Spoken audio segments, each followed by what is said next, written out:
একটি জগদ্দল বিষাক্ত পাথরকে সরিয়ে জুলাই আগস্টের বিপ্লবের মাধ্যমে তরুণ ছাত্রদের রক্ত এবং জীবনের বিনিময়ে আল্লাহ তাআলা আমাদেরকে এই সুন্দর একটি সুশৃঙ্খল পরিবেশ দিয়েছেন সবুজ ভূখণ্ড বাংলাদেশে।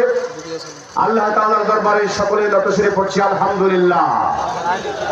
আপনারা নিশ্চয়ই ইলেকট্রনিক্স মিডিয়াতে আপনারা দেখেছেন বাংলাদেশের মানুষের উচ্ছ্বাস, বাংলাদেশের মানুষের মতামত।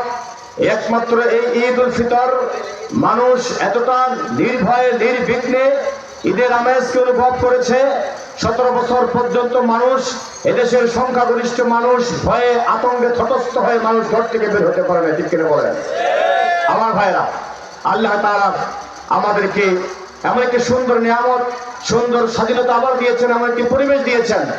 এক্ষেত্রে আজকে যারা আমরা বাংলাদেশ জামাত ইসলামীর পতাকা তলে শরীক হয়ে যারা এই 7 নং আটগড়া ইউনিয়নের ঈদ প্রীতি অনুষ্ঠানে আমরা অংশগ্রহণ করেছি, আসলে আমাদেরকে টাইম বান্ডিংস করে দেওয়া হয়েছে।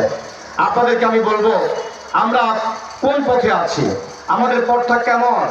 আল্লাহ তাআলা সূরা ইউসুফের 108 নম্বর আয়াতে বলেছেন যে মেসেজটুকু আজ থেকে 1000 বছর পূর্বে আল্লাহ তাআলা বিশ্বনবী মুহাম্মদ রাসূলুল্লাহ সাল্লাল্লাহু আলাইহি সাল্লামকে বলেছেন, হে রাসূল আপনি বলে দিন, কুল হাযিহি সাবিলি আদউ ইলাল্লাহি আলা বাসীরাতিন আনা ওয়া মান ইত্তাবা'আনি সুবহানাল্লাহি ওয়া মা আনা মিনাল মুশরিকিন।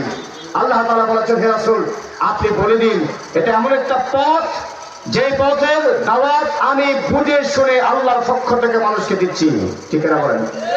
আমরা সেই পথের প্রতীক হয়ে আমরা বাংলাদেশ জামাত ইসলামীর প্রত্যেকটা নেতাকর্মী মানুষকে আমরা সেদিকে আহ্বান করছি, যেই দিকে আহ্বান করেছেন আমাদের নবী মুহাম্মদ রাসূলুল্লাহ সাল্লাল্লাহু আলাইহি ওয়াসাল্লাম। উনি বলেছেন কুল হাযিহি সাবিলি, রাসূল আপনি বলে দিন এটাই আমার পথ। এ পথ বড় বন্ধুর, এ পথ কণ্ঠকাকীর্ণ, এ পথ রক্ত রাঙানো। এ পথে যদি কেউ প্রতীক হতে চায়, তার জীবন, তার যৌবন, তার অর্থ, তার জীবনের আরামায়েশ কোনো কিছু চিন্তা করার কোনো সুযোগ নেই।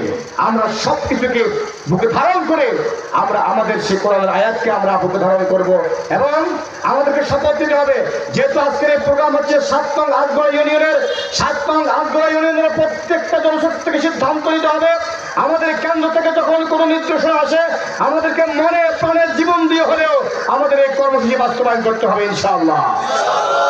কারণ মানব রচিত পথের প্রতীক নয় আমরা, এটা ধর্ম নিরপেক্ষ মতামতে বিশ্বাসী দল নয়, এটা জাতীয়তাবাদী বলেন, মানব রচিত বলেন, এটা এমন একটা পথ হাযিহি সাবিলি আদউ ইলাল্লাহি আলা বাসীরাতিন।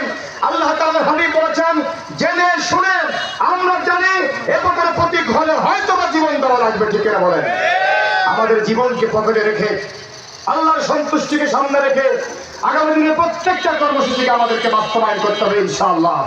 আমাদের চেয়ারম্যান থেকে শুরু করে আমাদের মন্ত্রী, আমাদের এমপি ইলেকশন পর্যন্ত প্রত্যেকটা স্তরে স্তরে প্রত্যেকটা জায়গায় আমাদের ইসলামী আন্দোলনের দাওয়াত man to man, door to door প্রত্যেকটা জায়গায় আমাদের মেসেজকে পৌঁছে দিতে হবে।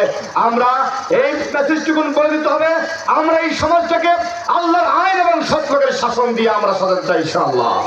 আসুন আসুন আমরা সকলেই ইসলামী আন্দোলনের সায়তারে শরীক হয়েছে আলহামদুলিল্লাহ। আল্লাহর সন্তুষ্টির জন্য আমরা প্রত্যেকটা কর্মসূচি বাস্তবায়ন করব আল্লাহর সন্তুষ্টির জন্য।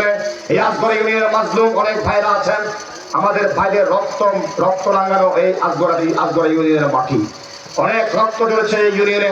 ইসলামী আন্দোলনের সবচেয়ে পরীক্ষার বিষয় হচ্ছে যেই জমিনের শহীদদের, যে জমিনের ভাইদের রক্ত ধরে ওই জমিনকে ইসলামী আন্দোলনের জন্য আল্লাহ তাআলা কবুল করে নেয় ইনশাআল্লাহ। আমরা জানিয়ে দিতে চাই আজগড়া ইউনিয়নের আমাদের মাজলুম ভাইদের রক্তের বিনিময়, আমাদের ত্যাগের বিনিময়, আমাদের কোরবানির বিনিময় আল্লাহ তাআলা যেন এই জনপদকে যেন ইনসাফের শাসন, ইনসাফের জনপদ হিসেবে আল্লাহ যেন কবুল করে। আমরা যেন আমাদের প্রত্যেকটা কর্মসূচি, আমাদের জীবন, আমাদের রক্ত, আমাদের জীবন, আমাদের শ্রম, আমাদের মেধা, আমাদের সম্পদ সবগুলিকে আমরা কোরবানি করে যেন আমরা বাস্তবায়ন করতে পারি। আল্লাহ তাআলা আমাদেরকে তৌফিক দান করি, আমিন। পরিশেষে আজকের এই ঈদ প্রীতি সম্মেলনের সম্মানিত সভাপতিকে আন্তরিক ধন্যবাদ জানাচ্ছি, আমাদের সম্মানিত মোহতারাম আমির মোহাম্মদ আব্দুল মজিদ সাহেবকে, যিনি এই চমৎকার আয়োজন করেছেন। জাযাকাল্লাহ। ঈদ মুবারক, ঈদ সাঈদ। আল্লাহ তাআলা আমাদের সকলকে কবুল করুন। আসসালামু আলাইকুম ওয়া রাহমাতুল্লাহি ওয়া বারাকাতুহু।